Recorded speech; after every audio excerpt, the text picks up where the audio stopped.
Broadcasting the information the mainstream media won't touch. This is The Richie Allen Show in association with DavidIke.com. We're very excited about welcoming our first guest to the programme. You all know who he is because we've all, at one stage or another, used products designed by him. He's a computer programmer, a software designer, an app designer, an entrepreneur. He developed the first commercial antivirus program. He's done much more besides as well. We see him on TV regularly. In fact, there's a TV show featuring him at the moment, which we might hear about a bit later on. He's running for president. He has been awarded the Libertarian Party nomination for President of the United States. It's a thrill to welcome to the programme John McAfee. John, you're very welcome. How are you? I'm wonderful. Thanks for having me on. It's an absolute honour. It really is. You did make me laugh last night. I worked pretty hard to try and find Hillary Clinton, to send Hillary Clinton to Tennessee, but it didn't work out. But you're here anyway. I probably shouldn't. We'll let our listeners in on a joke. John said that if I could get Hillary Clinton to come and visit him in a carnal way, he might come on the programme. I didn't swing it, but you're here anyway. Actually, I'm glad you didn't swing it because I would have been completely unable to perform. I assure you. It's great to have you on, John. It really is. It's one of those funny things, isn't it? I've been in radio 16, 17 years, and I was only beginning my career when emails were the latest thing, the latest rage. We're all using emails, and all of our office software, all of our computers, we all had your software on them, and here we are now talking. You're running for president, and we're having a chat. The world is kind of crazy. You never know what's around the corner. For sure.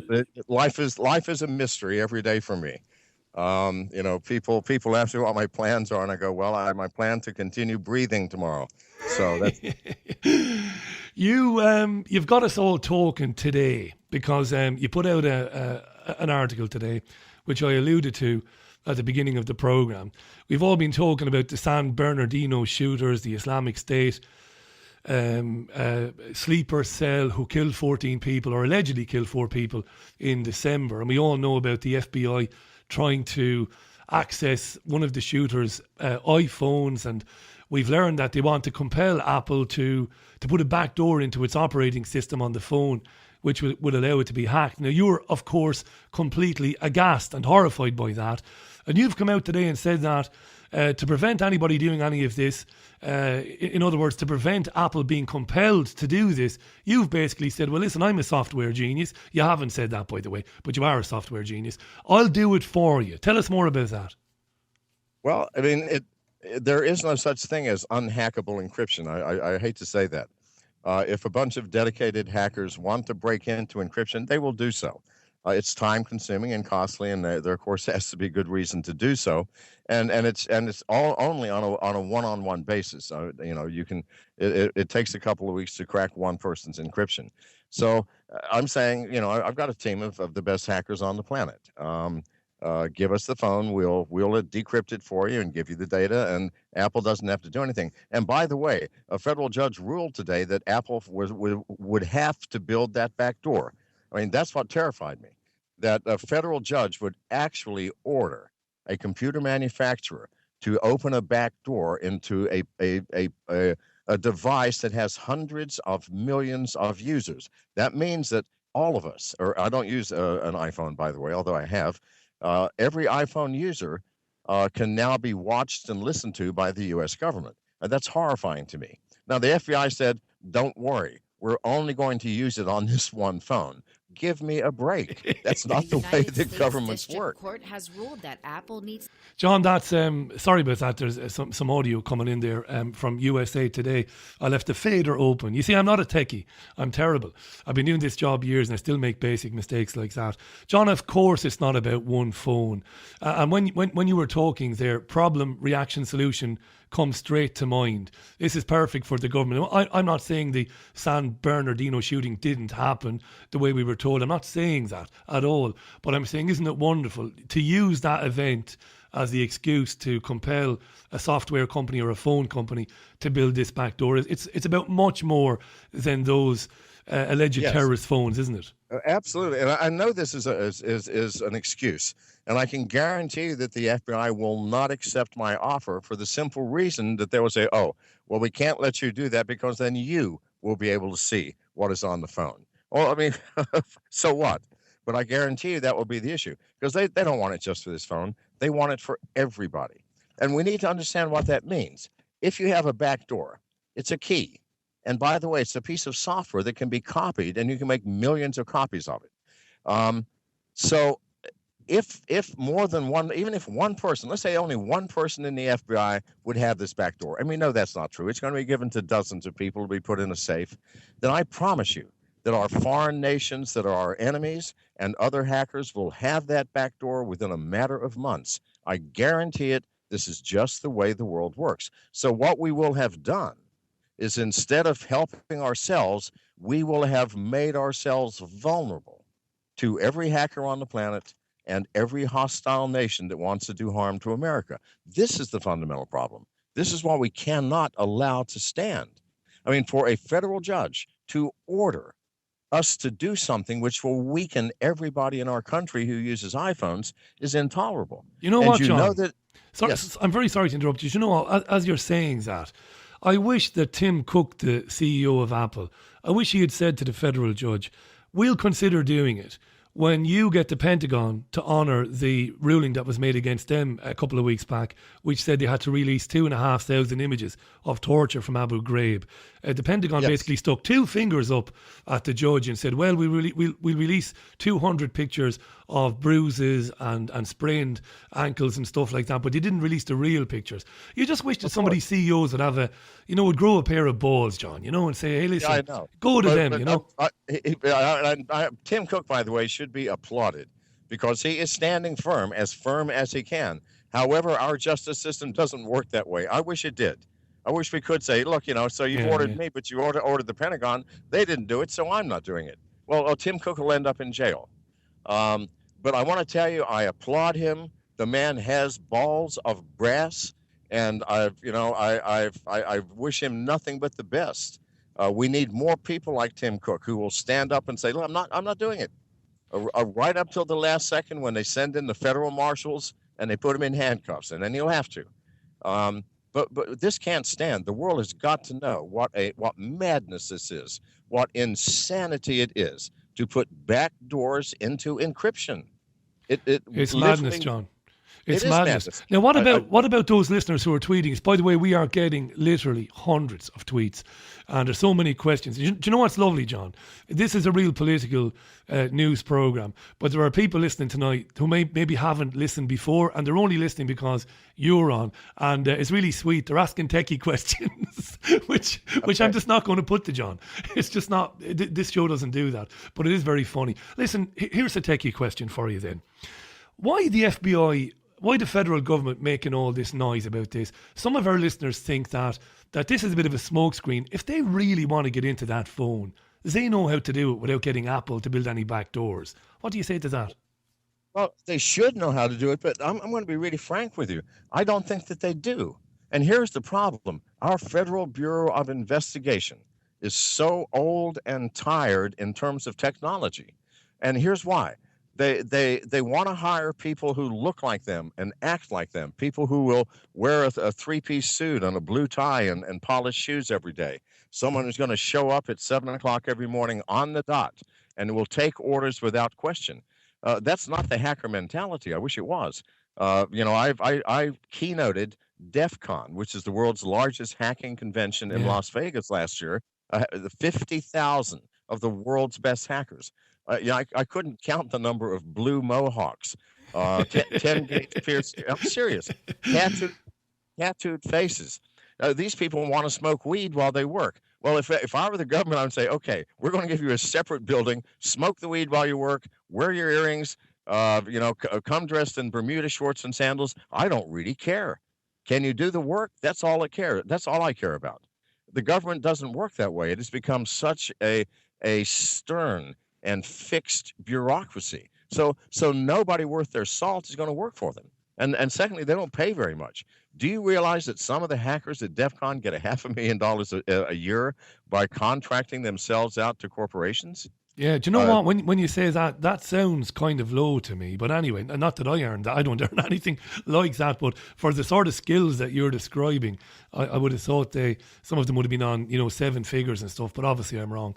But it's still a lot of money, isn't it? You're not wrong. Some of them do make much more. I'm just giving. Yeah, I'm yeah, a giving you ballpark that. figure. Yeah. So our federal government is just not going to hire them. And if you don't hire these people, this is why we're 20 years behind the Chinese and the Russians. If one of these hackers goes to China and says, "Yeah, I want to smoke weed at the job, and this is what it look like," they're going to go, "Wonderful, please come in." But what do? No, go away. Why did you even apply? We have lost something in this country. We've lost the ability to judge talent, and we have lost the ability to look at ourselves as a government and see the truth of it. Here's the It is thought. Here's the thought, John. Here's the thought. Now, I mean, I wasn't kissing your ass when I said you're a genius. You are a genius, obviously. They don't want geniuses like you, John, because geniuses like you, as you quite rightly described there, the mohawks, the tongue piercing, and the tattoos, you're more likely to blow the whistle on what goes on in government. I think they could pay guys like you as much as they wanted to pay you. Guys like you, free spirits and mavericks, for want of a better word, you're going to see what really goes on behind the veil, and you're going to tell people about it. Yes. That's why they don't want you there. That is the other problem. See, Yeah. hackers have a conscience. They do. They're hackers for a reason. They are seeking truth. And what do hackers do? They uncover truth, don't they? No matter what That's they right. do when they grab, when the Chinese, when they took 21 million records from the United States Office of Personnel Management, every record for everybody who ever worked for the United States government for the past 50 years, they got some truth there, didn't they? Unfortunately, it was very harmful to America. Now, the fact that happened tells us there's something wrong in our government. We do not have the capacity to defend ourselves in this new cyber world. I mean, that's what it tells me. I mean, otherwise, how did it happen? Well, what, everybody went home that day? And there was no one in the office and the computers made its own decision? No, we don't have the capacity to keep abreast of other nations in this new cyber world. And in this new cyber world, the next war will be a cyber war. No one's going to be dropping missiles. That's nonsense. Too expensive. Push a button and our infrastructure disappears.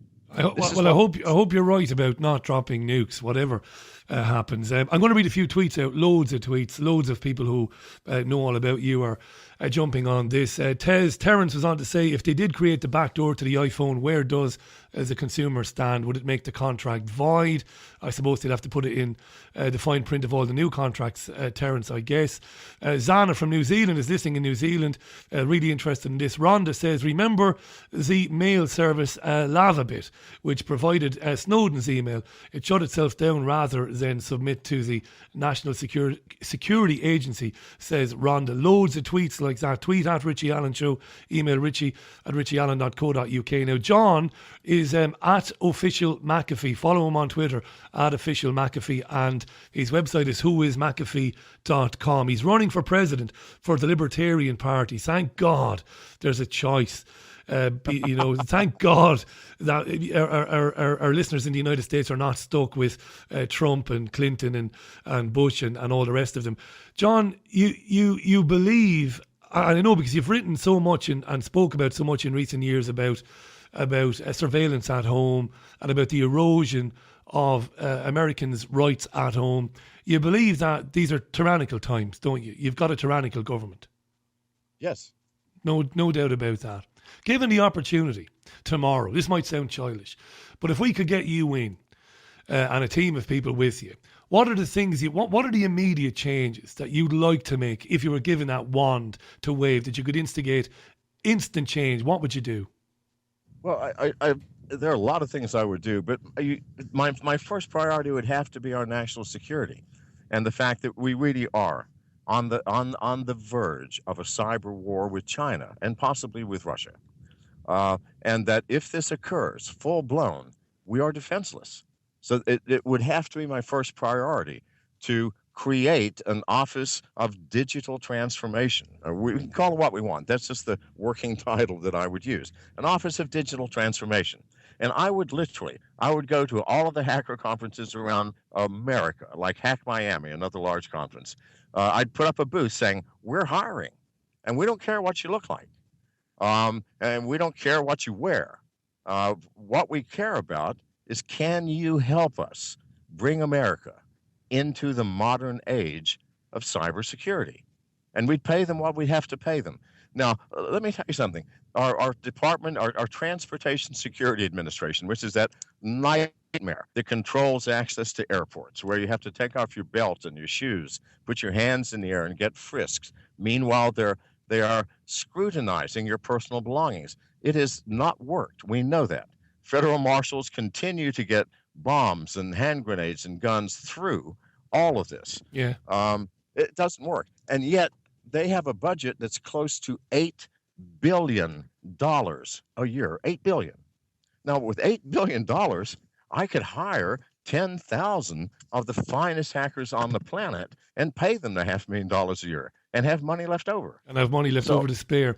You would, though, knowing you and following you over the years, you would, of course, as well as protecting America in that way, you would also change the foreign policies. There's only been one foreign policy, basically. That's to identify somebody as a tin pot dictator who's killing his own people, and then go and destroy that country, imposition millions. You'd stop all of that, of course, as well. This is all. That's easy to stop. It's merely, merely going to the State Department and the Department of Defense and saying, bring everybody home. Fantastic. Seriously, because America has made itself. Now, the world didn't ask for world's policemen, did they? The world didn't unanimously stand up and say, hey, will somebody police us? Will someone please invade our borders and interfere in our internal affairs? No, nobody asked for that. America on its own decided, I am the most powerful country in the world, therefore I'm going to be the world's policeman, and I will interfere with the internal affairs of your nation if I see fit. Fantastic. That's got to stop. It's got to stop. John, do you know what? As we're talking, massive amount of questions coming in. Forgive me if I get to some of these questions, because listeners are delighted you're on. Would you take on the Federal Reserve, the banking cartel? Well, absolutely. Although, let me be frank with you. Cryptocurrency is going to make the Federal Reserve absolutely obsolete and unnecessary. It will disappear of its own accord when cryptocurrency becomes a standard, and it will. Do you not worry about that, John? Do you not worry about Bitcoin and the other cryptocurrencies? Because I worry about. Tell me if there's not much difference between you and I age-wise. I worry about a cashless society. I think one of the ways that the elite, the agenda, whatever you want to call them, is going to further enslave us is by taking our access away from cash. And while I was initially excited about Bitcoin, thinking this is great, we're taking it away from the central banks and all of that, a part of me is beginning to wonder if it wasn't their idea all along, John, cashless society. You're not worried about that? No, and here's why. Cryptocurrency doesn't have a central bank. You are your own bank, pure and simple. Your wallet is your bank. There is no central control. There's no one who can get into it. There's no one can even see what the heck is going on. So it is the ultimate self-control of your monetary policy. And we need a monetary policy. I mean, okay, first of all, let's get back to your first answer. I would abolish the Fed. We don't need a Fed. Private banks can issue notes like they used to in 1930. We don't need someone who will control our monetary policy. Monetary policy simply means, what's the interest rate going to be? Yeah. We don't need. The free market will determine what the interest rate is. You wouldn't put money creation in the hands of yourself, for example, because then you would be creating money, but you would be doing it debt free without any interest, and you would still have cash in society. That's another way of doing it. It's the way I prefer. Yeah. Go on. But the Fed has to go. Way too much power, and they do nothing for us. I mean, what they do is they enable the rich to remain rich. Period. That's what it is, John, isn't it? Ultimately, they create money out of thin. We're going to be talking about this with our guest in the second hour. They create money out of thin air. The money never existed, but they also charge interest on it because they never created the interest. as they only created the principle, you're doomed to be in a constant cycle of debt. And of course, that means that all the real wealth in the world runs uphill. And that's exactly what we see. John McAfee is our guest, 20 minutes to the top of the hour. We've got John for another 10 to 15 minutes max. It's great of him to give us his time. He's very busy running for president for the Libertarian Party. Thanks for all your questions and all your emails. Lots of them to do with the iPhone, John, unsurprisingly, on account of the article you put out today and on account of what the FBI has been saying.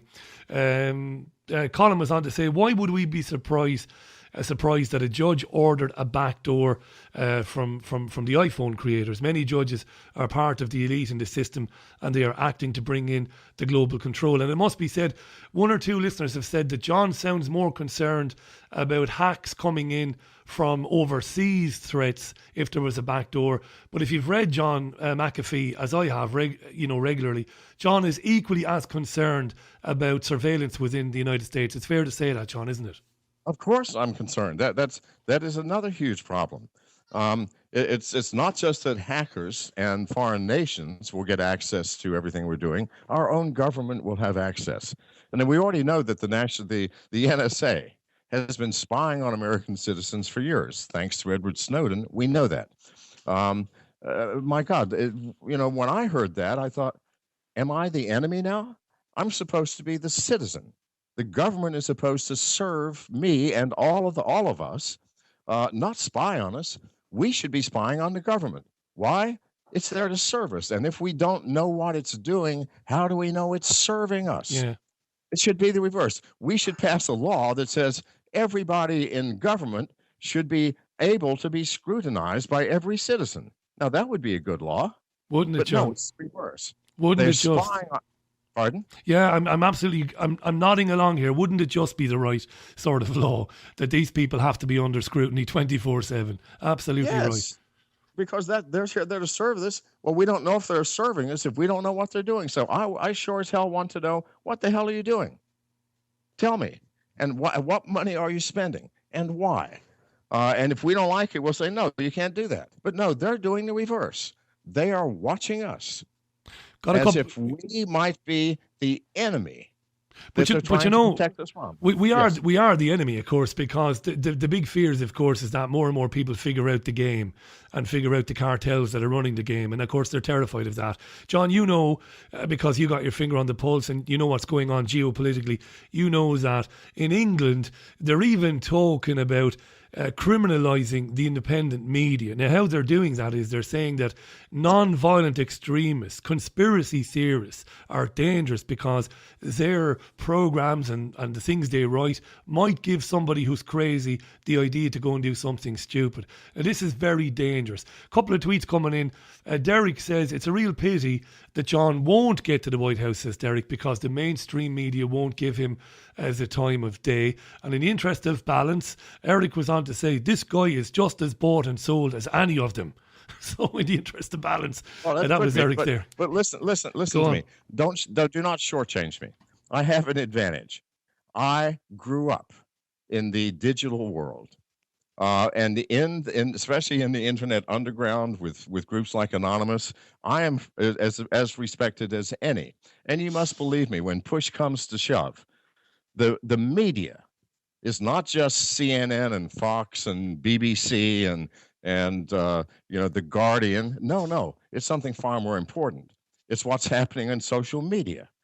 65% of millennials now get all of their news from Facebook. Now, that's kind of tragic because most of those stories are not true. Still, listen to that statistic. It says there has been a shift in the past 4 years, a tremendous shift. I know how to manipulate and use and surf on that shift. So, the guy that says it's a pity I won't be president, mark my words, I will be.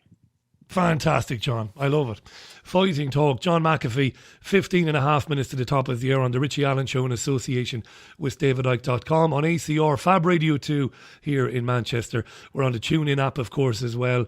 Thousands of you listening to the programme and hundreds of you tweeting in your support for John, apart from one guy who says you're just as bought and sold as all the rest of them. But that's not bad, is it?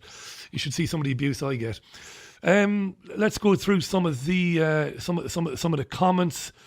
Chris says, can you please shout out f.org, EFF.org? It's an excellent organisation regarding our electronic security. That's an interesting point. Ralph was on to say, would John give the power back to the individual states? Let states have autonomy, John. Would you do that? Well, here our Constitution gives states a large amount of autonomy, which has been taken away by the federal government.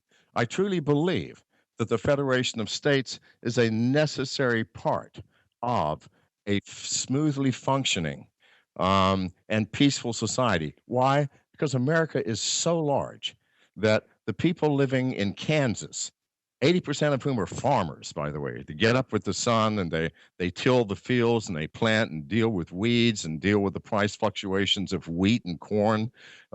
Those people, they need a different world than the stockbroker who spends his life on Wall Street.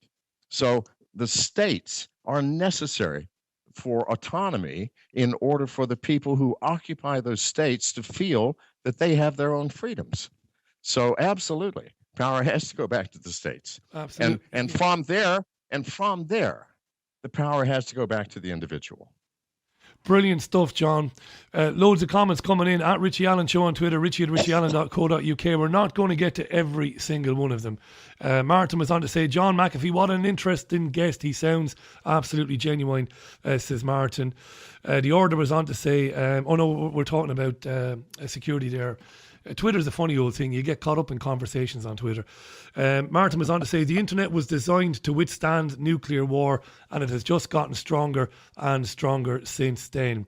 John, number of people are on to ask you a couple of things. One, have you got any comment or any opinion on recently deceased Justice Scalia of the US Supreme Court?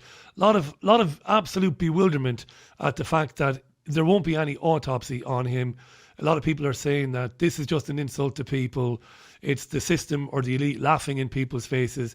Why would there not be an autopsy on a guy like that, a public figure like that who has died suddenly? What do you think about that? Well, not just that. He was found with a pillow over his head. A pillow over his head, yeah. Found with a pillow over his head. We are living under an administration now which is hugely socialistic. I mean, Obama will not cop to that, but it is.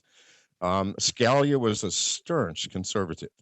So we have an extremely unbalanced court now. And, to me, not just an autopsy, they should have the FBI and everybody in there, combing it with a fine-tooth comb, looking for any evidence of foul play. Yeah. Because why? Good God. I mean, if I'm a police inspector in England, if the Scotland Yard comes in, you've got a dead man with a pillow over his head, you go, natural causes, and walk out? No. Come on. I shouldn't laugh because the man has a family, but I'll make our listeners laugh again because some of our listeners might not know this. Wait for this. Please don't be having a drink while you're listening to this next bit because you're going to lose your drink. Listen to this. The Presidio County judge who pronounced Scalia dead of natural causes without seeing the body is somebody called Cinderella Guevara. Cinderella. You couldn't make it up. You just couldn't make it up, could you? I'm not making that up. Judge, I haven't heard that. Judge Cinderella Guevara. So presumably Cinderella is a lady. Cinderella Guevara. Yeah, it gets more and more bizarre. But John, seriously, of course, again, it's just the people being screwed and being taken for granted. We can do whatever we want and you're just going to have to take it. No autopsy for a US Supreme Court judge who's died suddenly, as you say, with a pillow over his head. Somebody's having a laugh, John. That's what we say in England. Somebody's having a laugh.